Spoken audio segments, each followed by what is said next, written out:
Hi! Hello అండి. Welcome to Srivani వంటిల్లు అండి. ఇవాళ మనం నెయ్యి ప్రిపేర్ చేసుకునేదేదో చూద్దామండి. నేనైతే వారం రోజులు మీగడ తీసుకున్నానండి. వారం రోజులు మీగడైతే ఒక కప్‌లో తీసుకున్నాను. ఒక కప్‌లో ఒక్కసారి వేసే ముందు తిప్పుదాము. తిప్పినాక ఒక మిక్సీ జార్ తీసుకొని, ఆ కప్‌లో ఉన్నది మొత్తం మిక్సీ జార్‌లో తడవలు తడవలుగా ఏద్దాము. ఒకటి 2, 3 సార్లు ఏస్తున్నాను. వేసినాక దాన్ని తీసుకొని మిక్సీ జార్ ఉంది కదా! మిక్సీ జార్ మొత్తం తీసేసుకొని అది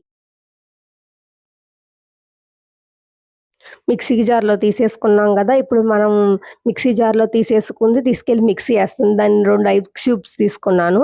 ఆ 2 ఐస్ క్యూబ్స్ మీగడ వేసేటప్పుడు 2 ఐస్ క్యూబ్స్ ఏస్తే మీగడ వెన్నపూస బాగా కడతదండి.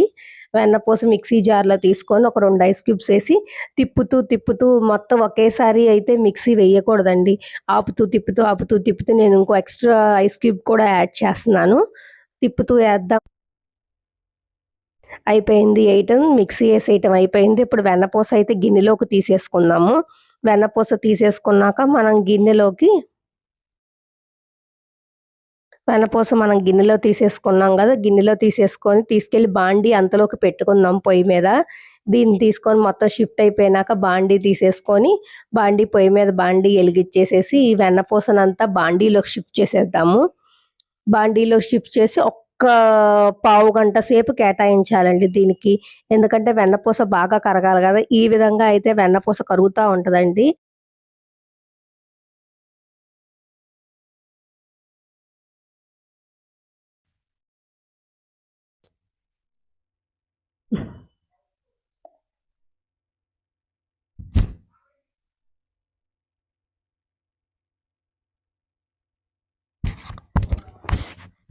మెంతులు యాడ్ చేసినాక కొద్దిగా కరేపాకు కూడా యాడ్ చేసేసాను.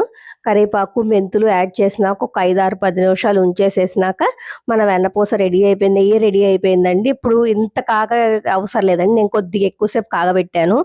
అంతసేపు కాగబెట్టవసరం తీసి మనం ఇప్పుడు నెయ్యి కాగిపోయింది. తీసి గిన్నెలోకి చాలా ఈజీ అండి.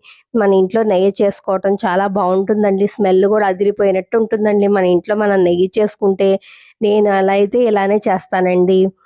మీరు కూడా మీకు తెలిస్తే నా రెసిపీ నచ్చినట్టయితే లైక్, షేర్, సబ్స్క్రైబ్ అండి. ఇదిగోండి మన నెయ్యి రెడీ అయిపోయింది. నేను గిన్నెలోకి తీసుకున్నాను. ఆల్రెడీ నెయ్యి ఉన్న దానిలో నేను పోసేస్తాను. బాగా కాగితే నెయ్యి ఇలా ఉంటదండి. ఇలా కాగసలే బాయ్ అండి.